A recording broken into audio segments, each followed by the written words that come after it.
Il-Gvern se jkun qed joħroġ 9,700,000 euro għal 3 skemi separati li jindirizzaw l-inġustizzi tal-passat.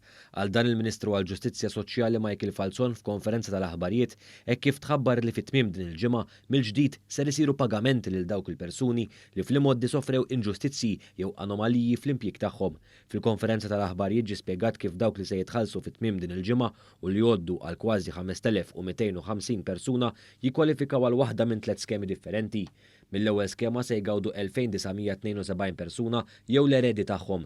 Din titratta lil dawk il-persuni li kienu fil-korpi tax-xogħol jew kienu msieħba fi programmi ta' apprentistat jew ta' taħriġ qabel 1979 u wara daħlu jaħdmu f'dipartimenti tal-Gvern.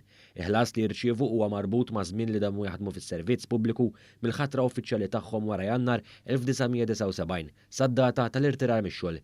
It-tieni skema se jgawdu minna 1,618 persuna li wkoll kienu fil-korpi qabel 1979 iżda ġew impjegati fis-settur pubbliku. Din l-iskema tapplika wkoll għal ex ħaddiema tal-Gas Board li kienu ġew trasferiti mal-Korporazzjoni Ena Malta meta din twafqet.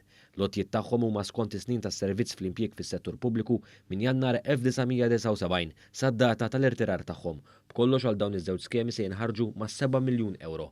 It-tielet u l-aħħar skema tapplika għal ex ħaddiema tax-xatt li kienu liċenzjati bejn l-4 ta' April tal-1973 u l-1 ta' Ġunju tal-2007.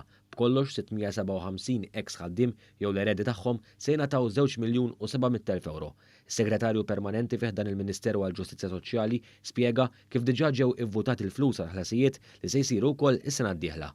Sena d-dieħla ġew votati madwar 10 miljuni oħra, ġifieri allura s-sena d-dieħla jrid isir pagamenti ieħor il-dawn l-istess kategoriji ħanajtek illi qed isiru l-pagamenti lilhom din is-sena. Fl-indirizz tiegħu il-Ministru Michael Falzon spjega li din hija l-5 sena li qed jitħallsu dawn l-ammonti kbar f'otjiet bħala kumpens.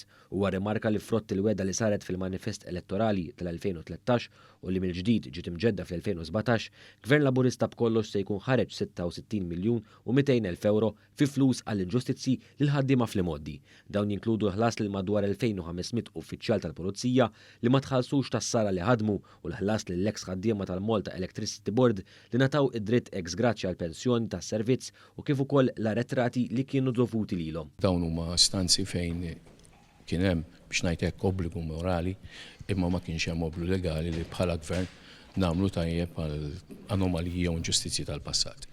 Il-każ tal-korpi kif isibuh in-nies hemm barra kulħadd jafu knielu magħna 40 sena kalla jrid issa wasalna lejn l-aħħar